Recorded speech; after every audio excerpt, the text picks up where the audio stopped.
दर्शको नमस्कार. विशेष संवाद या कार्यक्रमामध्ये आपणा सर्वांचं स्वागत. आजच्या विशेष संवादासाठी आपण खास निमंत्रित केलं आहे प्राचार्य श्रीयुत गजानन धरणे सरांना. धरणे सर, आपलं स्वागत या विशेष संवादामध्ये. नमस्कार. धरणे सरांना निमंत्रित करण्याचं कारण आज सर्वात महत्त्वाचं आहे, कारण आपण बघतो की सोलापूरमध्ये बदलत्या सोलापूर शहरामध्ये एक चांगल्या दर्जाचं शिक्षण की जिथं अगदी सुसज्ज अशा आमच्या सुविधा देखील उपलब्ध आहेत, अशा पद्धतीचं एक वातावरण या सोलापूर शहरामध्ये आहे.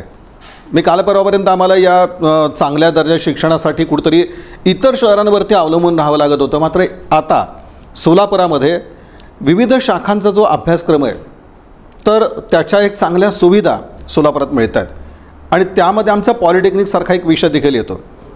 खरं तर एक पॉलिटेक्निकचं स्वतंत्र असं एक महत्त्व आणि तिथं ज्याला आपण म्हणू की एक चांगल्या संधी देखील करिअर घडवण्याच्या इथं उपलब्ध आहेत. आणि या सगळ्या पार्श्वभूमीवरती एक मुलींसाठी म्हणून Shri Siddheshwar women's polytechnic college उभारतं. तिथून आमच्या या मुली सगळ्या पॉलिटेक्निकचं शिक्षण घेत आहेत आणि एक करिअर घडवत आहेत. आणि या सगळ्या वाटचालीमध्ये प्राचार्य गजानन धरणे यांचं एक मोलाचं योगदान या ठिकाणी राहिलेलं आहे. आणि नेमक्या आता या पॉलिटेक्निकमधल्या संधी कशा पद्धतीच्या आहेत आणि हे जे कॉलेज स्वतंत्र मुलींसाठी म्हणून एक सुरू करण्यात आलं तर त्या पाठीमागची एकंदरीत भूमिका आणि आताचा जर आपण एकंदरीत काळ पाहिला तर तो कोरोनाचा सगळा काळ आहे. आणि अशा पद्धतीमध्ये थोडंसं आपण आता एक आहे की कोरोनाबरोबर जगण्याची सवय करून घेतली आहे. आणि असं करत असताना जो आपला नित्यक्रम आहे तो सुरू झाला आणि शैक्षणिक क्षेत्र जे आहे ते देखील आता खुलं झालं आहे. पॉलिटेक्निकसाठी एक अभ्यासक्रम ज्याला आपण म्हणू प्रवेश प्रक्रिया जी आहे तर ती खुली झाली आहे. आणि यामध्ये मग थेट अगदी द्वितीय वर्षाला प्रवेश अशी देखील एक सुविधा यामधून आहे. या सगळ्यांविषयीचा उहापोह प्राचार्य गजानन धरणे यांच्याशी चर्चेत आपण करतो आहोत. धरणे सर, आपण म्हटलं की पॉलिटेक्निक एक स्वतंत्र अशी एक शाखा ज्यातनं एक चांगल्या करिअरच्या संधी मिळत आहेत. आणि कोरोनाच्या सगळ्या काळामध्ये शैक्षणिक क्षेत्र देखील आता अनलॉकमध्ये या सगळ्या गोष्टी खुल्या होत आहेत. आणि पाहिलं आपण की कोरोनाच्या काळातसुद्धा शिक्षणात कुठला खंड पडलेला नव्हता. अशा सगळ्या पार्श्वभूमीवरती आता प्रवेश प्रक्रिया देखील राबवली जाते. ही कशा पद्धतीची आहे, त्याचं स्वरूप काय आहे आणि आपण म्हटलं की थेट द्वितीय वर्षाला प्रवेश, तर हा देखील प्रवेश कशा पद्धतीने मिळवता येतो आहे? सर्वप्रथम सर्व दर्शकांना, सर्व विद्यार्थी आणि पालकांना मी नमस्कार करतो. कोरोनाचा काळ आणि गेली जवळ 8-9 महिने आपण घरामध्ये बंद आहोत. हे वर्ष वाया जाईल की काय अशी परिस्थिती निर्माण झालेली होती. पण एक 5 दिवसापूर्वी एक चांगली न्यूज सरकारकडून आली आणि यावर्षीचे डिप्लोमाचे जे प्रवेश आहेत ते प्रवेश आपल्याला कंटिन्यू करायचे आहेत. त्यासाठी खरं तर मी शासनाचंही अभिनंदन करतो. आणि त्यांनी सांगितलं की बाबा ही संधी सर्वांना मिळाली पाहिजे. यामध्ये जे जे इच्छुक आहेत असे सर्व विद्यार्थिनींपर्यंत हा विषय पोचला पाहिजे. खरं तर यासाठी या अशा पद्धतीच्या मुलाखतीचं आयोजन हे करणं आवश्यक आहे असं मला वाटतं. आणि माननीय संचालक तंत्रशिक्षण संचालनालय मुंबई महाराष्ट्र राज्याचे जे डॉक्टर अभय वाघ आहेत, त्यांनी सर्व पॉलिटेक्निकला आणि सर्व संस्थाचालकांना आव्हान असं केलेलं आहे की एकही विद्यार्थी किंवा विद्यार्थिनी ॲडमिशनपासून वंचित राहू नये. त्यामुळं तिथंपर्यंत पोचणं आवश्यक आहे. आणि खरं तर 10 ऑगस्टपासून ही प्रोसिजर सुरू झाली आणि 10 ऑगस्टपासून सप्टेंबरच्या 2 तारखेला फायनल मेरिट लिस्ट लागणार होती. पण ती एक्सटेंड होत होत होत होत आता 4 महिन्यानंतर आज ती थांबली. गोष्टी फायनल झाल्या. आणि साधारणतः सप्टेंबरच्या 2ऱ्या वीकमध्ये किंवा 3ऱ्या वीकमध्ये सर्व ॲडमिशन संपून करिक्युलम हा सुरू होणार होता. थोडासा विलंब झालेला आहे. खरं या आधी सुरुवात झाली असती. पण कसं आहे की जगभरावर हे फार मोठं संकट कोरोनाचं आलेलं आहे आणि त्याला आपण समर्थपणे तोंड देत आहोत आणि विद्यार्थीसुद्धा चांगल्या पद्धतीने तोंड देत आहेत. पण आता घाबरायचं काय कारण नाही, कारण आम्ही ऑनलाईन या सगळ्या प्रोसिजर सुरू केलेल्या आहेत. बऱ्यापैकी पोर्शन कव्हर करणं, बऱ्यापैकी प्रॅक्टिकल ऑनलाईन घेणं, या सगळे प्रयोग आम्ही केलेले आहेत. प्रामुख्यानं काही गोष्टी विद्यार्थी आणि पालकांसाठी सांगणं अतिशय आवश्यक आहे. पण मग आता डेट्स काय आहेत ॲडमिशन, कारण का पालक विचारून कंटाळलेत की बरं, कधी सातत्यानं त्यांच्यासमोर होतं की सुरुवात होणार पण ती कधी होणार. मग ती आत्ता आलेली आहे संधी, त्यामुळं ते पहिले सगळे डेट्स हे सांगणं हे मला वाटतं माझं पहिलं कर्तव्य आहे. कारण का ह्या सगळ्या याच्यातनं जागरूकता त्यांच्यापर्यंत जाऊन पोचणं हे होईल. आणि इन न्यूजचं चॅनल हे त्यातलं एक मीडिया होतो हे मला फार आनंद होत आहे त्यासाठी. स्वरूप कशा पद्धतीचं आहे, म्हणजे आता शेवटी एक आहे की ॲडमिशन प्रक्रिया आपण राबवतोय आता, तर त्याचं स्वरूप आणि टाईम टेबल हे सगळ्यात महत्त्वाचं आहे. तर ते कशा पद्धतीचं राहणार आहे? सर्वप्रथम डिप्लोमा इंजिनिअरिंग हे एक प्रोफेशनल कोर्स असल्यामुळं याचे सर्व ॲडमिशन्स हे सेंट्रली होतात, म्हणजे सेंट्रलाइज ॲडमिशन प्रोसेस, म्हणजे कॅप प्रोसेस आपण म्हणतो. त्यामुळं ऑनलाईन आत्ता आपण अर्ज मागवलेले आहेत.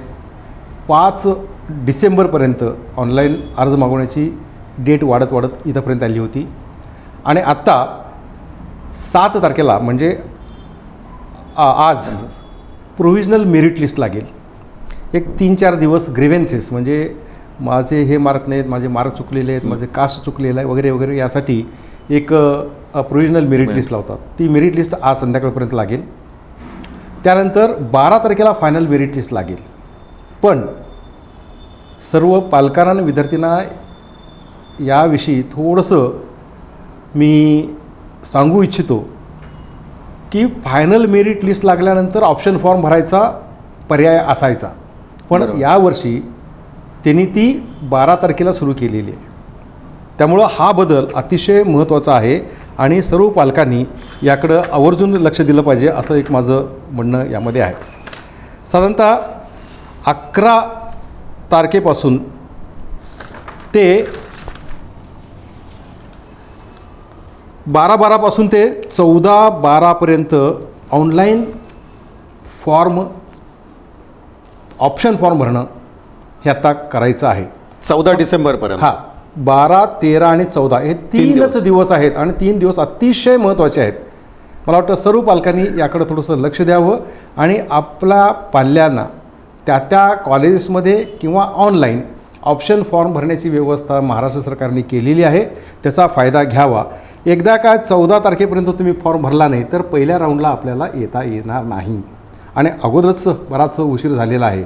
त्यामुळे ही संधी दौडू नये असं आव्हान या निमित्ताने मी नक्की सर्व पालकांना आणि विद्यार्थी वर्गाला करेन. आणि त्यानंतर 17 तारखेपासून 17 डिसेंबरपासून वेगवेगळे जे कॉलेजेस आहेत, वेगवेगळे कोर्सेस जे आहेत, त्याला तुम्हाला कुठं मिळालेलं आहे यासाठीचं अलॉटमेंट होणार आहे. म्हणजे माझे हे मार्क आहेत, मी हे कॉलेजला प्रिफरन्स दिलेला आहे आणि माझा नंबर इथं लागलेला आहे, हे साधारणतः 17 तारखेपर्यंत आपल्याला कळणार आहे. आणि 17, 18 आणि 19 हे 3 दिवस असे आहेत की त्यात तुम्हाला जाऊन रिपोर्टिंग करायचं आहे त्या इन्स्टिट्यूटला आणि तिथं 1000 रुपये फी भरून हा पर्याय मी ॲक्सेप्ट केलेला आहे. म्हणजे प्रवेश तसा तो निश्चित त्यावर. येस, तो निश्चित करायचा आहे.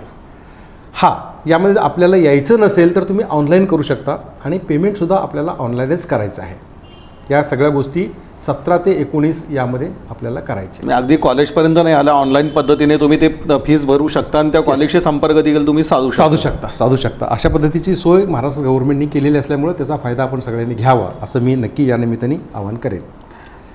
जर समजा अलॉटमेंटमध्ये काही चुका झाल्या असतील, काही ग्रीव्हन्सेस असतील तर 17 आणि 18 या 2 दिवसामध्ये आपल्याला कळवता येतात. कळवण्यासाठी एकतर त्या कॉलेजेसमध्ये किंवा त्याला FC म्हणतो आपण, फॅसिलिटेशन सेंटर, याला तुम्ही कॉन्टॅक्ट करा किंवा डायरेक्टली गव्हर्नमेंटची जी साईट आहे त्या साईटवर तुम्ही जर तुमची कंप्लेंट्स नोंदवली तर त्याची दुरुस्ती त्यामध्ये होणार आहे. असं 17 आणि 18 हे 2 दिवस पण सुद्धा त्यामध्ये दिले आहेत. पण या वेळेला आपली ॲडमिशन प्रोसेस ही चालू असणार आहे. 17, 18 आणि 19 3 दिवस ॲडमिशन रिपोर्टिंग त्या इन्स्टिट्यूटला ऑनलाईन किंवा प्रत्यक्ष जाऊन हे आपल्याला करायचं आहे. आणि शक्यतो एकेकांना बोलवलेलं असल्यामुळं गर्दी करण्याचा काय प्रश्न नाही आहे. तशी व्यवस्था सर्व पॉलिटेक्निकमध्ये फार चांगल्या पद्धतीने केलेल्या आहेत. त्यामुळं कुठंही सोशल डिस्टन्सिंग हे मोडण्याचा कुठंच प्रश्न येत नाही आहे. त्यामुळं मी आव्हान असं करेन की ज्या फॅसिलिटेशन सेंटरमध्ये तुम्ही अर्ज भरलेला आहे त्या ठिकाणी जाऊन जरी तुम्ही फॉर्म ॲडमिशन घेतलीत तर ते सोयीचं होणार आहे, ते चांगलं होणार आहे. मग एकंदरीत आपल्याला पाहतो आपण विद्यार्थ्यांसाठी पॉलिटेक्निकची निवड करायची झाल्या तर हे जे 7-8 दिवस अत्यंत महत्त्वाचे आहेत आणि त्यातही आता म्हणतो की आपण 3 दिवस हो, हो. हे आत्ताचे 3 दिवस 17, 18 आणि 19 असे 3 दिवस हे अतिशय महत्त्वाचे असे ठरणार आहेत. महत्त्वाचे आहेत. आणि त्यानंतर आणखीन एक पॉईंट मला सांगितलं पाहिजे. आणि पहिली राऊंड इथं कंप्लीट होईल. बरोबर. मग पहिल्या राऊंडमधील ज्या ज्या काही जागा शिल्लक राहिल्या त्याचं शीट मॅट्रिक्स आपल्याला येणार आहे. आणि साधारणतः 21 पासून ते 22पर्यंत म्हणजे फक्त 2च दिवस आहेत. या 2 दिवसामध्ये 21 आणि 22 या 2 दिवसामध्ये तुम्हाला ऑप्शन फॉर्म भरायचा आहे. म्हणजे ज्यांना पहिल्या राऊंडमध्ये ॲडमिशन भेटली नाही, त्यांनी घेतली नाही, तर त्यावेळेला त्यांनी दुसऱ्या राऊंडला अप्लाय करायचं आहे. आणि दुसऱ्या राऊंडला अप्लाय केल्यानंतर साधारणतः 25 ते 28 या ठिकाणी त्यांनी इन्स्टिट्यूटला रिपोर्ट करायचं आहे आणि आपली ॲडमिशन तिथं कन्फर्म करायची आहे. यामध्ये पहिल्या राऊंडमध्ये पहिला प्रिफरन्स हा पुन्हा एक अतिशय महत्त्वाचा मुद्दा आहे. पहिल्या राऊंडमध्ये पहिला प्रिफरन्स ज्या ज्या कॅन्डिडेटना मिळालेला आहे तो त्यांनी प्रवेश घेतलाच पाहिजे. आणि तो ॲडमिशन घेतला नाही तर या कॅप राऊंडच्या बाहेर ते कॅन्डिडेट जाईल. मग ती एक काळजी घेतली पाहिजे. फार मोठी काळजी आहे. आणि मी पुन्हा आवर्जून सांगेन, आपल्या पहिल्या राऊंडला आपल्या पहिल्या पसंतीचा क्रमांकाने ॲडमिशन मिळालेली असेल, ते डिस्प्ले झालेलं असेल तर त्या ठिकाणी ॲडमिशन घेणे, प्रवेश घेणे हे कंपल्सरी आहे, अनिवार्यच आहे. अनिवार्य आहे. आणि त्याशिवाय तुम्ही घेतला नाही तर तुम्ही या कॅप राऊंडच्या बाहेर पडता. त्यामुळं विद्यार्थी आणि पालकांनी लक्षात घेऊन त्या पद्धतीने आपण करावं असं मी नक्की सांगेन. असे आणि सर्वात शेवटी म्हणजे 21-12 आपलं नवीन शैक्षणिक वर्ष हे सुरू होणार आहे. त्याच्या आत त्या सगळ्या गोष्टी आपल्याला करायला पाहिजे. कदाचित ॲडमिशन आमची 29ला होणार आहे, ठीक आहे, 28ला 27, 28, 29 3 दिवसामध्ये होणार आहे, चालेल. पण ही प्रोसिजर जी आहे अकॅडमिक सेशनची ती मात्र सुरू होणार आहे. ती अजून ऑनलाईन होणार आहे का फिजिकली म्हणजे ऑफलाईन होणार आहे हे अजून गव्हर्नमेंटनी कळवलेलं नाही आहे. पण सुरुवात तरी होते. आम्हाला आता आमच्या पॉलिटेक्निकमध्ये जेवढे विद्यार्थिनी आलेले आहेत त्या सर्वांना ऑनलाईन टीचिंगचं काम आम्ही केलेलं आहे. प्रिलिमिनरी गोष्टी आहेत पण बऱ्यापैकी आम्ही आता पुढे गेलेलो आहोत. सर, आता आपण पाहतो की म्हणजे पॉलिटेक्निकसाठी ही प्रवेश प्रक्रिया सगळी सुरू होती आणि 17, 18, 19 हे दिवस अतिशय त्यात महत्त्वाचे आहेत. आणि अगदी ही जी प्रक्रिया आहे ती साधारणपणे 29 तारखेपर्यंत चालेल. काही जरी झालं तरी पॉलिटेक्निक हे जे आहे तर ते या वर्षाअखेरपर्यंत कुठल्याही परिस्थितीत सुरू होणार आहे. हे सगळं होत असताना सिद्धेश्वर वुमन्स पॉलिटेक्निकची एक सज्जता कशा पद्धतीची आहे? Yes sir. म्हणजे आपण पाहिलं की म्हणजे तसे जरी हा सगळा कोरोनाचा काळ असला तरी ऑनलाईन पद्धतीनं एज्युकेशन हे सगळं चालूच होतं या संदर्भातलं. तर यासाठीची म्हणून एक सज्जता कशा पद्धतीची? महाराष्ट्र सरकारने त्यातल्या त्यात Maharashtra state board of technical education म्हणजे MSBT जे आहे यांचे इन्स्ट्रक्शन आम्हाला पहिल्यापासून आलेले आहेत की 2nd इयर आणि 3rd इयरचे तुम्ही क्लासेस सुरू करा ऑनलाईन. आणि त्या पद्धतीने आम्ही सगळी पूर्तता केलेली आहे. जवळजवळ 90% पोर्शन आता आमचा शिकून झालेला आहे. खंड पडला नाही त्यामध्ये? बिलकुल खंड पडला नाही.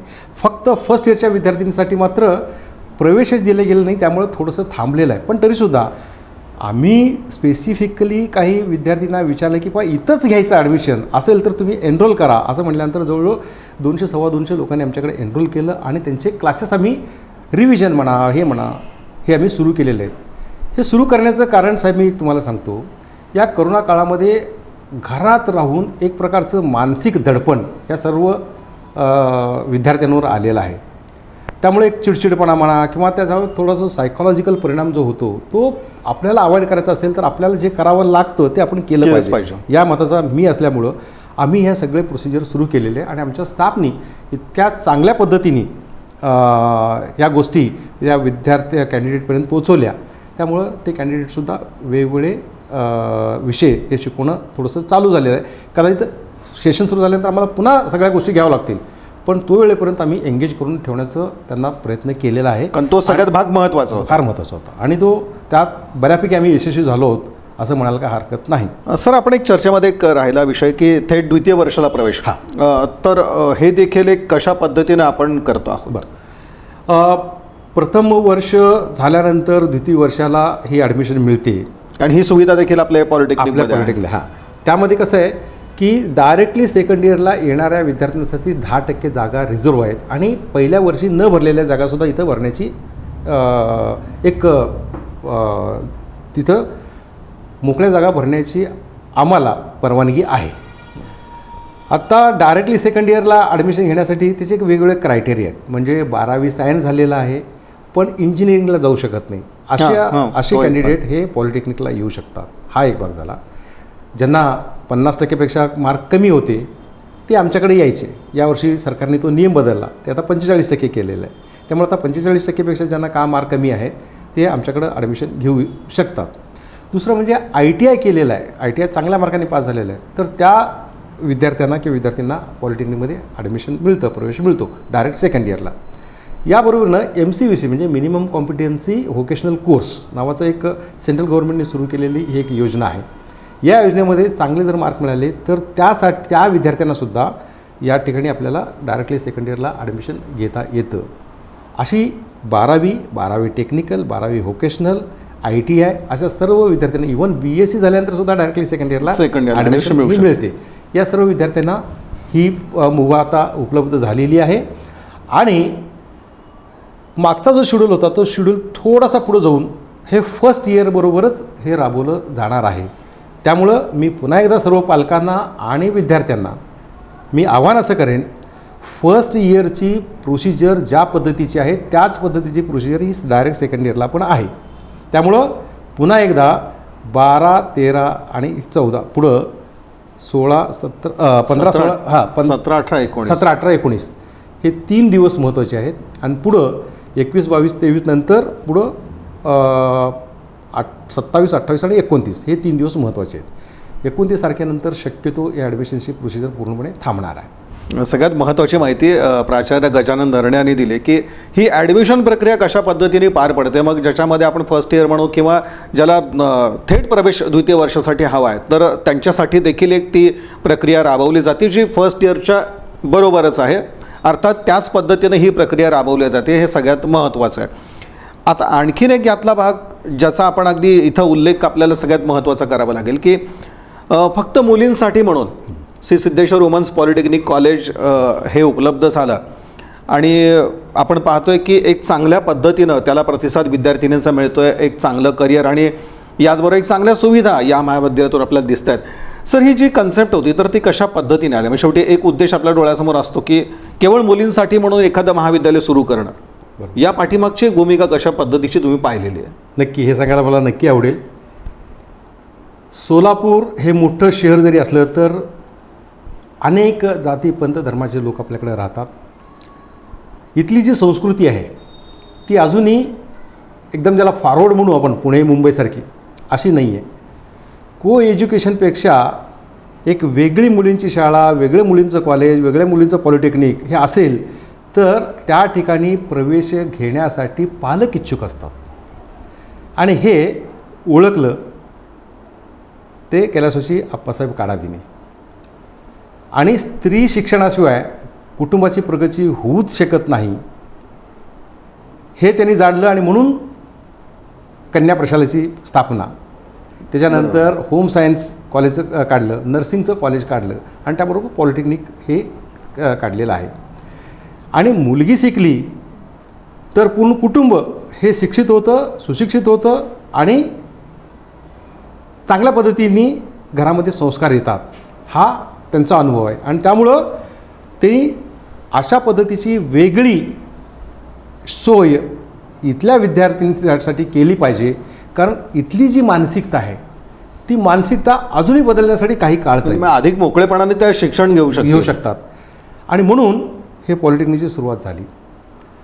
9 जुलै 2009ला या पॉलिटेक्निकची स्थापना झाली आणि आज 11 वर्ष पूर्ण झालेली आहेत. आणि याच्यामध्ये चांगल्या कामगिरीचे एक टप्पे आपल्याला समोर दिसून येतात. येस.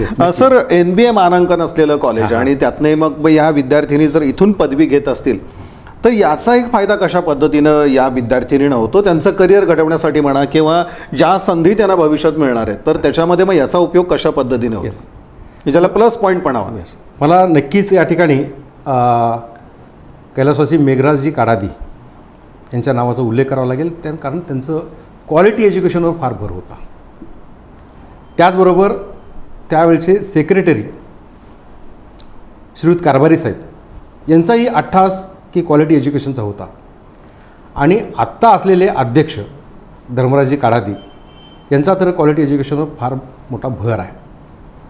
या तिघांच्याही विचारांनी आपण ठरवलं की बाहेरचे पॉलिटेक्निक करतील अगर न करतील पण आपण नॅशनल बोर्ड ऑफ ॲक्रिडेशनचं ॲक्रिडेशन घ्यायचं, ते मानांकन असलं पाहिजे, मानांकन असलं पाहिजे. आणि त्यामुळं आम्ही प्रयत्न सुरू केला. 2014ला वर्ष गेलं आणि 2016ला ॲक्च्युअली कमिटी आली आणि मानांकन मिळालं ते सगळ्याच्या सर्व ब्रँचला. याचा एक निकष कशा पद्धतीचा असतो? तिचे निकष म्हणजे 3 दिवस साधारणतः इन्स्पेक्शन असतं. यामध्ये 5 राज्यातील इन्स्पेक्शन कमिटीचे मेंबर आले होते आणि त्यांनी वेगवेगळ्या डिपार्टमेंटला वेगवेगळी माणसं असं पाठवून 3 दिवस त्याचं इन्स्पेक्शन केलं. आणि केल्यानंतर त्यांचे जे वेगवेगळे क्रायटेरिया त्या क्रायटेरियामध्ये आपण बसतो का असं बघितलं आणि मार्किंग केलं आणि त्याच्यानंतर जवळजवळ 2-2.5 महिन्यांनी आम्हाला तो रिझल्ट मिळाला. आणि रिझल्ट मिळाला आपलं कॉलेज हे NB ॲक्रिडिटेड झालं. खरं तर NB ॲक्रिडिटेशन मिळवणारी पुणे जो विभाग आहे त्या पुणे विभागामध्ये हे पहिलं कॉलेज, महाराष्ट्रातलं हे दुसरं कॉलेज, अख्ख्या भारतातलं 3रं कॉलेज आणि संपूर्ण भारतामध्ये मुलींचं पॉलिटेक्निक ॲक्रिडिटेशन करणारं हे पहिलं कॉलेज. हे आपण सर्व स्टाफ मेंबरच्या वतीने, विद्यार्थ्यांच्या वतीने, आमचे जे एक्स स्टुडंट आहेत आम्ही ॲल्युमिनो म्हणतो त्यांच्या वतीने आणि जो सपोर्ट धर्मराज काडादी आणि त्यांच्या सर्व टीमनी दिलं त्यामुळे शक्य झालं असं मला. यांना जेव्हा संधी मिळते या विद्यार्थी तेव्हा याचा विचार कितपत होत असतो की NBA मानांकन असलेल्या कॉलेजमधनं तुम्ही एज्युकेशन घेतलं आणि तुमच्या हातात ती पदवी देखील आहे, याचा विचार कशा पद्धतीने होतो? येस, म्हणजे जेव्हा ही संधी दिली जाते विद्यार्थ्यांना, मग ती नोकरीची संधी असेल किंवा अन्य क्षेत्र असेल कुठलंही, साधारणतः पॉलिटेक्निक हे प्रोफेशनल कोर्सेस असल्यामुळं केवळ अभ्यास याच्यावर सगळ्या काही गोष्टी अवलंबून नसतात. म्हणून सुरुवातीपासूनच आम्ही सर्वांनी मिळून एक त्रिसूत्री ठरवली. ते 3 ॲस्पेक्ट कुठले की परफेक्ट इन थिअरी, म्हणजे थिअरीमध्ये परफेक्ट असला पाहिजे. दुसरं जे आहे ते कॉम्पिटंट इन प्रॅक्टिकल, प्रॅक्टिकलमध्ये जो की थिअरी आम्ही शिकलेली आहे त्याचं प्रॅक्टिकलमध्ये रूपांतर कसं करायचं हे शिकवतो, कॉम्पिटंट इन प्रॅक्टिकल. आणि याची चांगली उदाहरणं आमच्याकडे आहेत. आणि तिसरा आणि अतिशय महत्त्वाचा ऑलराऊंड पर्सनॅलिटी. कारण मी शिकलो आहे सगळं बरोबर आहे, मी त्याच्या प्रॅक्टिकलमध्ये कन्वर्ट करतो, पण मी दुसऱ्याला ते सांगू शकतो का, दुसऱ्या ठिकाणी करून घेऊ शकतो का, हे ऑलराऊंड पर्सनॅलिटीमध्ये आहे. त्यामुळं ऑलराऊंड पर्सनॅलिटीच्या माध्यमातून हे डेव्हलप करण्याच्या माध्यमातून आम्ही जवळजवळ एक 50 ॲक्टिव्हिटी पूर्ण या 3 वर्षामध्ये आम्ही करतो. त्यात को करिक्युलर ॲक्टिव्हिटी आल्या, त्यात एक्स्ट्रा करिक्युलर ॲक्टिव्हिटी आल्या आणि यामध्ये कॉलेजमधून बाहेर पडणारी विद्यार्थिनी हा इंडस्ट्रीसाठी रेडी असली पाहिजे अशा पद्धतीची आमची धारणा आहे आणि त्या पद्धतीने आम्ही करतो. सर, तोच मुद्दा मला म्हणायचा की शेवटी एक मागणी असते आणि त्या पद्धतीचे स्टुडंट बाहेर पडताना एक सुसंगतपणा आणण्याचा जो प्रयत्न तो कशा पद्धतीने होतो की तिथं ते मॅच व्हायला पाहिजेत. हे तर झालं पुस्तकी ज्ञान जे आपण म्हणतोय, पण जी प्रत्यक्षातली जी मागणी आहे तर त्याला हे सुटेबल व्हावेत हे सगळे विद्यार्थी. तर यासाठी सुसंगतपणा यावा, मग याच्यासाठी वेगळे प्रयत्न होत आहेत की आपल्या अभ्यासक्रमातच ती सगळी व्यवस्था आपल्याला दिसून येते. बरोबर. यामध्ये प्रामुख्याने मला एका गोष्टीचा उल्लेख इथं करावा लागेल की सिलॅबस जो असतो ना तो सिलॅबस म्हणजे काही वर्षानंतर तो बदलण्याची मानसिकता कोणाची नसते. पण MSBT ही दर 3 वर्षांनी सिलॅबस बदलते. मला वाटतं ही आशिया खंडामधली पहिली इन्स्टिट्यूशन असेल. यामध्ये आणखीन एक आहे की 3 वर्ष नंतर सिलॅबस बदलतो, पण इंडस्ट्री 3 वर्षानंतर बदलत नाही आहे. इंडस्ट्री ही महिन्याला सातत्याने बदलत आहे, नवीन नवीन कन्सेप्ट यामध्ये येतात. म्हणून त्याला कोपअप करण्यासाठी आपल्याला काही गोष्टी ॲडिशनल द्यावं लागतात, ते आम्ही त्या थर्ड ॲस्पेक्टमध्ये करतो. म्हणजे काही पोर्शन जे आगामी काळामध्ये येत आहेत किंवा आलेले आहेत इंडस्ट्रीमध्ये पण सिलेबसमध्ये ते नाही, डोळ्यासमोर ठेवून डोळ्यासमोर विद्यार्थी घडवले जातात येस, तिथं. बियॉन्ड द सिलेबस, बरोबर आहे. बियॉन्ड द सिलेबस या मथळ्याखाली आम्ही वेगवेगळ्या ॲक्टिव्हिटी मुलींचे करतो. मग त्यामध्ये इंडस्ट्रियल व्हिजिट असतील, इंडस्ट्रियल ट्रेनिंग असेल, इंडस्ट्रियल टूर्स असतील, वेगवेगळे प्रोजेक्ट करणं असेल, तसे lectures असतील. इंडस्ट्री ओरिएंटेड प्रोजेक्ट असतील. इंडस्ट्रीमधल्या काही लोकांना आम्ही खास बोलून त्यांचे लेक्चर्स असतील, त्यांचे सेमिनार असतील. एवढंच नव्हे तर आमची मुलगी पुढं जाऊन एंट्राप्रेनर झाली पाहिजे, ती एक उद्योजकता तिच्या अंगामध्ये यायला पाहिजे. यासाठी एंट्राप्रेनरशिप डेव्हलपमेंट प्रोग्राम्स आम्ही अरेंज करतो. असे वेगवेगळे जे मान्यवर आहेत त्यांना बोलून एंट्रप्रेनरशिप किती गरजेचं आहे हे त्यांना सांगण्याचा आम्ही प्रयत्न करतो. आणि त्यामुळं या विद्यार्थिनी त्याला कोपप होतात आणि आपला व्यवसाय पुढं करण्याचा ते याच्यामध्ये विचार करतात. सर, हे आता यामध्ये आपण पाहिलं की प्राचार्य गजानन धरणे यांनी एक सविस्तर अशी माहिती या एकंदरीत पॉलिटेक्निक क्षेत्रासंदर्भातली दिली आहे. आणि त्याचबरोबर Shri Siddheshwar women's polytechnic college इथं कोणत्या प्रकारच्या सुविधा आहेत, कशा पद्धतीचा विद्यार्थी घडवला जातो आहे आणि जी आपल्या इंडस्ट्रीची मागणी आहे तर त्यानुसार या विद्यार्थिनी घडत आहेत का, या दृष्टीनं एक वेगळेपणानं पावलं उचलून अगदी जशी मागणी तसा पुरवठा करण्याचा प्रयत्न या सगळ्या माध्यमातून होतो आहे. आणखीन एक भाग सगळ्यात महत्त्वाचा आहे तो बऱ्याच वेळेला म्हणजे एक विद्यार्थ्यांचा कल हा तर आलाच आहे, पण शेवटी एक पालकांचंही म्हणणं असतं की हे क्षेत्र निवडावं. आणि हे सगळं होत असताना आपण पॉलिटेक्निक कॉलेजमधनं चांगल्या दर्जाच्या सुविधा देतो की कदाचित ज्या म्हणू की अगदी अद्ययावत अशा पद्धतीच्या सगळ्या सुविधा आपण त्यांना देतो, यंत्रणा देखील एक चांगल्या पद्धतीच्या असतात. पण शेवटी हे देखील आत्मसात करणं अतिशय महत्त्वाचं आहे. या बाबतीत ह्या विद्यार्थ्यांना तुमचं सांगणं काय की नव्यानं हे येत आहेत विद्यार्थी, मग शेवटी यांना सांगणं की मी इथं आलो म्हणजे माझं करिअर घडणारच आहे. तर यासाठी शेवटी त्यांची देखील एक मेहनत गरजेची आहे. एक मेहनत तुम्ही घेताय पण ती वन साईड चालणार नाही, तिथनं देखील एक रिस्पॉन्स मिळणं महत्त्वाचं आहे. मग यांना सांगणं काय विद्यार्थी? नक्कीच शिक्षण हे वनवे कधीच नसतं आणि वनवे असेल तर ते शिक्षणच नसतं. जितकं शिकवणं महत्त्वाचं आहे त्याच्यापेक्षा कितीतरी पटीनं शिकणं महत्त्वाचं आहे. त्यामुळं टीचिंग लर्निंग ही प्रोसेस ही चांगल्या पद्धतीने राबवणं हे आजच्या काळामध्ये प्रोफेशनल कॉलेजेसमध्ये आणि पॉलिटेक्निकमध्ये अतिशय आवश्यक आहे. सगळ्या गोष्टी स्पून फिडिंगनी केल्या तर विद्यार्थी तयारच होईल असं सांगता येत नाही. त्यामुळे त्यांना काही वर्क दिलं पाहिजे, त्यांना इंडिपेंडंटली थिंकिंगचा विचार दिला पाहिजे. मी आढावा कसा घेतो आपण या सगळ्या गोष्टी? एक तर आढावे वेगवेगळ्या प्रकारचे आढावे आम्ही घेत असतो. एक तर एखादा प्राध्यापक शिकवल्यानंतर होतंय की नाही त्यांच्या हो येस, प्राध्यापक हे शिकवल्यानंतर वेगवेगळे टेस्ट आपण कंडक्ट करत असतो, वेगवेगळे आम्ही ओरल एक्झामिनेशन घेत असतो आणि नंतर साधारणतः महिन्यातून एकदा आम्ही काही प्राध्यापक डेप्युट केलेले आहेत ते वर्गात जाऊन फीडबॅक घेतात. वर्गात जाऊन किंवा हा साधारणतः एक 15-20 दिवस तुमचे 15-20 पिरियड झाले त्या महिन्यामध्ये, त्याचा फीडबॅक काय काय आहे तर ते फीडबॅक लगेच येतात. कारण हे सगळं NBAमध्ये आहे. NBAमध्ये हेच आहे, आउटकम बेस्डच आहे. मग कुठं कमी असेल तर ती भरून काढायची आणि काय असेल तर ती एक पूर्ण चांगली मेकॅनिझम आहे. आणि जर समजा कोणाची कंप्लेंट असेल तर ती कंप्लेंट तिला त्यांच्यापर्यंत पोचवायचं आणि त्यांच्याकडनं ते करून घ्यायचं. त्यामुळं विद्यार्थिनींच्या बाबतीमध्ये जर झालं तर ठीक आहे, मार्क कमी आहेत, हे कमी आहेत आणि ते 10वीला येतानाच त्यांची तेवढी कुवत नव्हती, येस ते इलिजिबल आहेत ना, मग पुढची जबाबदारी आपली. मग त्यांना त्यासाठी तयार करणं ही जबाबदारी सर्व स्टाफने घेतलेली आहे. म्हणून चांगला रिझल्ट तर लागतो, पण इतरसुद्धा चांगल्या गोष्टी आमच्या याच्यात घडतात.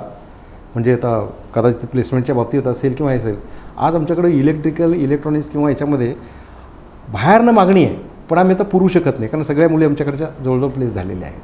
अशी परिस्थिती आहे. आणि मी तुम्हाला सर्वांना सांगेन की पॉलिटेक्निक नंतर लगेच जर तुम्हाला जॉब पाहिजे असेल तर त्याची गॅरंटी आम्ही घेतो. कारण इतकं तयारी इंडस्ट्रीला सूट होण्यासाठी हे आम्ही केलेली. आणि दुसऱ्या एका गोष्टीचा मी नक्की उल्लेख करेन की इंडस्ट्री डेव्हलप करणं, स्टार्टअपमध्ये भाग घेणं किंवा नवीन कुठलं तरी प्रोजेक्ट सुरू करणं, यामध्ये डिप्लोमा लोकांचा हा सहभाग जास्तीत जास्त असतो. याचं एक कारण आहे, कारण प्रॅक्टिकल ओरिएंटेड शिक्षण हे या ठिकाणी झालेलं असतं. त्यामुळं डिप्लोमा झाला आणि इंडस्ट्री टाकली, अशी कितीतरी उदाहरणं आहे. सर, हे पॉलिटेक्निकमध्ये एक मुलींचं म्हणून आपण विचारायचं की त्यांचा हा सगळा रस कशा पद्धतीचा आहे आणि याच्यामध्ये त्यांनी मिळवलेलं नैपुण्य याचा एक उल्लेख कशा पद्धतीने तुम्ही कराल की एक त्यांची चांगली कामगिरी मुलींची, एक तर मला त्यांचा कल या सगळ्यात गोष्टी, एक कोणी म्हणलं म्हणून नाही तर एक स्वतःला काहीतरी करून दाखवण्याची जी काही जिद्द आहे तर ती तुम्ही कशा पद्धतीने पाहिजे? बरोबर. मुली म्हणून काही लिमिटेशन असं आपण मानतो, पण तसं नाही आहे. एक काळ असा होता की इंजिनिअरिंगचं शिक्षण केवळ हे मुलांसाठी आहे, पण नाही समजतो होता. आज 25-30 वर्षानंतर हा समज पूर्णपणे नाहीसा झाला. आणि उलट मला वाटतं रिझल्ट जे येतात त्यामध्ये मुलींची कामगिरी फार चांगल्या पद्धतीची दिसते आपल्याला. त्यात जे सॉफ्ट ब्रँचेस आहेत, म्हणजे इलेक्ट्रिकल असेल, सिव्हिल असेल, इलेक्ट्रॉनिक्स असेल, कॉम्प्युटर असेल, इन्फॉर्मेशन टेक्नॉलॉजी असेल, या ठिकाणी आज सगळ्या इंजिनिअरिंग कॉलेजमध्ये मुलांपेक्षा मुलींची संख्या जास्त आहे. एवढंच नव्हे तर ज्या वेळेला मी पुण्याला किंवा मुंबईला वेगवेगळ्या ठिकाणी जातो, त्यावेळेला मी IT इंडस्ट्रीच्या बाहेर ज्यावेळेला थांबतो आणि बघतो सगळं, तर त्या ह्याच्यातनं बाहेर पडणारे जे आहेत हे मुलांपेक्षा मुली जास्त आहेत. कारण मुलगी ही मूळताच क्रिएटिव्ह आहे, सहनशील आहे, क्रिएटिव्ह आहे, पण एखादी गोष्ट आपल्याला मिळवायची म्हटल्यानंतर पाय हुक कर क्रूक ती मिळवण्याचा प्रयत्न करतेच. ही जी जिद्द आहे, ही जिद्द थोडंसं मुलींमध्ये जास्त असते असं मला नक्की म्हणायचं आहे. म्हणजे जे उद्दिष्ट आहे ते साध्य केलं जातं. येस. सर, आता बोलताना तुम्ही प्लेसमेंटसाठीचा मुद्दा उपस्थित केला होता की अतिशय चांगला असा प्लेसमेंटचा एक ज्याला म्हणू की ते एक वाटचाल प्लेसमेंटची राहिलेली आत्तापर्यंत. Shri Siddheshwar women's polytechnic college प्लेसमेंटसाठी कोणत्या गोष्टींवरती भर देतं आणि हा प्लेसमेंटचा जो अनुभव आहे तो कशा पद्धतीने आला आपल्याला, म्हणजे तुमचे प्रयत्न कसे आहेत? ठीक आहे. प्लेसमेंट हे कधी डायरेक्ट होत नसतं. म्हणजे 3 वर्ष शिकलं की लगेच तुम्ही इंटरव्ह्यू द्या असं नाही, त्याला एक प्रोसिजर आहे. म्हणजे पहिल्या वर्षी तिनं काय केलं पाहिजे, पहिल्या वर्षी तिने वेगवेगळे पेपर असतात, ते पेपर दुसऱ्यांच्या समोर वाचून दाखवण्याची तिच्याकडे कला डेव्हलप केली पाहिजे. आणि त्याच्यानंतर वेगवेगळे पेपर तयार करणं हे दुसऱ्या वर्षी केलं पाहिजे. दुसऱ्या वर्षी तिने ग्रुप डिस्कशनमध्ये भाग घेतला पाहिजे. म्हणजे फक्त आपण बोलणं नव्हे तर त्या ग्रुपमध्ये, आणि त्या ग्रुपमधून एक लिडरशिप डेव्हलप करण्याची ताकद तिच्यामध्ये निर्माण झाली पाहिजे. असे वेगवेगळे स्टेजेसमध्ये आम्ही विद्यार्थिनींचं मानसिकता तयार करण्याचा आम्ही प्रयत्न करतो, आणि त्याचं रिफ्लेक्शन हे आमच्या प्लेसमध्ये मिळतं. पूर्णपणे तयारच असे विद्यार्थी त्या ठिकाणी असतात, त्याच्यामध्ये काही फारसं त्यांना काही अडचणी तिथं येत. नक्कीच. म्हणून मी JKN एरोस्पेस या कंपनीचं तुम्हाला मी नक्की सांगेन. संपूर्ण महाराष्ट्रातनं त्यांनी 9 मुली निवडल्या, त्या 5 मुली आमच्या होत्या सिद्धेश्वर वुमन्सच्या. या 5 मुली खरं तर आमच्याकडे ज्यावेळेला मुलगी येते त्यावेळेला ती पहिली ॲडमिशन घ्यायला एकटी कधीच येत नसते, ती आई वडिलांना, भावाला, कोणाला तरी घेऊन येत असते. पण या 5 मुली जे सिलेक्ट झाल्या, ही 5ही मुली इथून पुण्याला गेल्या, पुण्यावरनं मुंबईला गेल्या, मुंबईवरनं बँकॉकला गेल्या, बँकॉकवरनं बीजिंगला गेल्या. या सगळ्या एकटीच्या हिमतीवर. एकटीच्या हिमतीवर. हे कसं झालं? मला असं वाटतं आमचा 3 वर्षाचा जो प्रवास आहे त्या प्रवासाचं हे फळ आहे.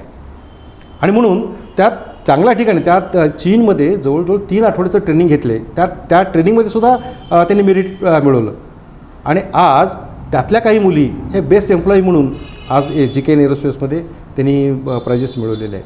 मला सुद्धा हा जो प्रवास आहे तो प्रवास हा एका वर्षाचा नाही, तर टप्पे, वेगवेगळे टप्पे प्रत्येक वर्षी आम्ही घेतो, त्याचा हा परिपाक आहे. एक स्कॉलरशिप एक महत्त्वाचा भाग येतो त्यामध्ये, की त्याचा देखील एक आधार असतो. तर तो एक कशा पद्धतीने विद्यार्थ्यांनी मिळवता येतो? नक्की. मला ती सुविधा आपली कॉलेजमध्ये कशा? प्रामुख्याने मी भारत सरकारचं आणि महाराष्ट्र सरकारचं अभिनंदन या ठिकाणी करतो. कारण अशा पद्धतीचे प्रोफेशनल लोक ज्या वेळेला भारतामध्ये वाढतील त्यावेळेला भारत सुजलाम सुफलाम होईल आणि प्रत्येकाला नोकरी मिळेल, प्रत्येकाला उद्योगधंदे करता येतील, अशा पद्धतीची मानसिकता ही विद्यार्थ्यांमध्ये डेव्हलप करण्याची आवश्यकता आहे. आणि म्हणून प्रोफेशनल लोक जास्ती तयार व्हायला पाहिजे म्हणून भारत सरकारने आणि महाराष्ट्र सरकारने स्कॉलरशिप हे देऊ केलेले आहेत. म्हणजे आता कॅटेगरी वाईज SC ST असतील तर त्यांना ट्युशन फी 0 आहे. 1,000 रुपये भरले की त्याचं पहिल्या 1 वर्षाचं शिक्षण संपतं. ही चांगली योजना ही भारत सरकारने आणलेली आहे. ती योजना आपल्या सगळ्या कॉलेजेसमध्ये ॲप्लिकेबल आहे. त्याबरोबरीने SBC म्हणजे स्पेशल बॅकवर्ड क्लास म्हणून जे आहे त्याच्यासाठी NT DT VJNT या तिन्ही जमातींना एक 100% हे त्याला काय म्हणू ट्युशन फी ही माफ केली जाते. त्यांना फक्त डेव्हलपमेंट फी भरावं लागते. ठीक आहे, 4,000 5,000 असेल तेवढीच. पण बाकीची जी 50 असेल 55,000 किंवा 60,000 असेल कॉलेजवाईजची फी वेगळी असते ती सगळी गव्हर्नमेंट देते. एक चांगली संधी तशी आहे. चांगली संधी मिळते. त्याच्याबरोबरनं OBC ऑदर बॅकवर्ड क्लास हा फार मोठा क्लास आहे. त्यातली निम्मी ट्युशन फी हे सरकार भरतं, केंद्र सरकार आणि राज्य सरकार मिळून, आणि निम्मीच फक्त फी त्यांना भरावी लागते. याबरोबरीनं हे कुठल्याच कॅटेगरीमध्ये येत नाहीत, पण ओपन कॅटेगरीमध्ये येतात आणि आर्थिक परिस्थिती नाही आहे तर अशांसाठी सुद्धा EBC नावाचं एक स्कॉलरशिप ही प्रत्येकाला अवेलेबल होते. इकॉनॉमिकली बॅकवर्ड क्लास यामध्ये 50% फी ही माफच आहे. ही माफ असते. अशा पद्धतीने एवढंच नव्हे तर आम्ही ज्या MSBTच्या अंडर काम करतो MSBTनी सुद्धा खास विद्यार्थ्यांसाठी मेरिट विद्यार्थ्यांसाठी अशा योजना ठेवलेल्या आहेत ज्यांना कुठली स्कॉलरशिप मिळत नाही आहे. ती MSBT प्रत्येकाला 5,000 10,000 तसं पाहिलं तर आर्थिक ताण सुद्धा कुठं नाही आहे. जर शिक्षणाची तुमची इच्छा असेल आणि पॉलिटेक्निक जर क्षेत्र निवडायचं असेल तर. आणि विशेष करून सिद्धेश्वर वुमन्स पॉलिटेक्निकच्या विद्यार्थिनींना सिद्धेश्वर मंदिराचं म्हणून जे आहे हे फार मोठं सहकार्य मिळतं. म्हणजे आता एक सिद्धेश्वर कन्या शिष्यवृत्ती म्हणून सुरू केलेली आहे. त्याचा देखील फायदा आहे. त्याचा देखील फायदा हा विद्यार्थ्यांना होतो. सोलापूरमधले काही वेगवेगळ्या संस्था आहेत, वेगवेगळ्या व्यक्ती आहेत, यांच्याकडे आम्ही ज्यावेळेला सांगितलं की बाबा अशा मुलीच्या आहेत त्यावेळेला असे दानशूर विद्यार्थी पण दानशूर लोक पण भरपूर आहेत, संस्था पण भरपूर आहेत. त्याचाही उपयोग आम्ही विद्यार्थ्यांच्या आर्थिक मदतीसाठी मी करत असतो. निश्चित. प्राचार्य गजानन धरणे यांनी एकंदरीत ह्या पॉलिटेक्निक क्षेत्रासंबंधी एक सविस्तर अशी माहिती या ठिकाणी दिली. आणि महत्त्वाचं म्हणजे हे क्षेत्र निवडताना यात कोणत्या संधी आहेत आणि त्यामध्ये देखील Shri Siddheshwar women's polytechnic college हे कशा प्रकारे विद्यार्थी घडवतं. आणि आपण पाहतोय की मोठ्या प्रमाणात आज एकतर आहे की आपल्याला अगदी आजचा जो काही एक बदल असेल तर तो उद्या जुना होतो आहे अशी एक परिस्थिती आपल्या इंडस्ट्रीमध्ये आहे. आणि अशा एका पार्श्वभूमीवरती आज पॉलिटेक्निक कॉलेज कशा पद्धतीनं विद्यार्थी वर्गासाठी मेहनत घेत आहेत आणि त्यातही केवळ महिलांसाठी असणारं Shri Siddheshwar women's polytechnic college हे कोणत्या प्रकारच्या सुविधा देतं आहे आणि कशा पद्धतीचं एक वेगळं शिक्षण या माध्यमातून देतं आहे आणि विद्यार्थी घडवताना एक कोणत्या प्रकारची मेहनत घेतली जाते हे सगळं या ठिकाणी सविस्तर असं सांगितलं. एक मोठ्या संधी. आणि प्लेसमेंटच्या बाबतीत जर सांगायचं म्हटलं तर आत्ता सरांनी सांगितलं की येताना विद्यार्थी प्रवेश घेताना ते पालकांसोबत असतात, पण जेव्हा प्लेसमेंट होतं तेव्हा मात्र तो प्रवास जो असतो तो अगदी सोलापूरपासून तो बँकॉकपर्यंतचा असतो. आणि यामध्ये ही विद्यार्थिनी अगदी स्वतःच्या हिमतीवरती हा सगळा प्रवास करत असते. हे घडतं ते 3 वर्षामध्ये जे गजानन धरणे प्राचार्य यांच्या मार्गदर्शनाखाली जो काही आमचा प्राध्यापक वर्ग आहे, इतर कर्मचारी आहेत, यांच्या एका टीमवर्कने हे सगळं होतं. विलक्षण असं हे या पद्धतीचं कार्य.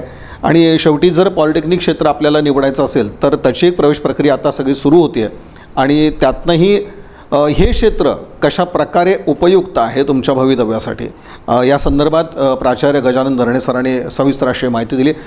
सर, व्यस्त असं वेळापत्रक तुमचं आता ही प्रवेश प्रक्रिया होती आहे आणि त्यातनं तुम्ही संवाद साधला खास करून विद्यार्थ्यांसाठी आपण, तर याबद्दल आपले इन सोलापूर न्यूज चॅनलतर्फे मनपूर्वक असे आभार. धन्यवाद. धन्यवाद.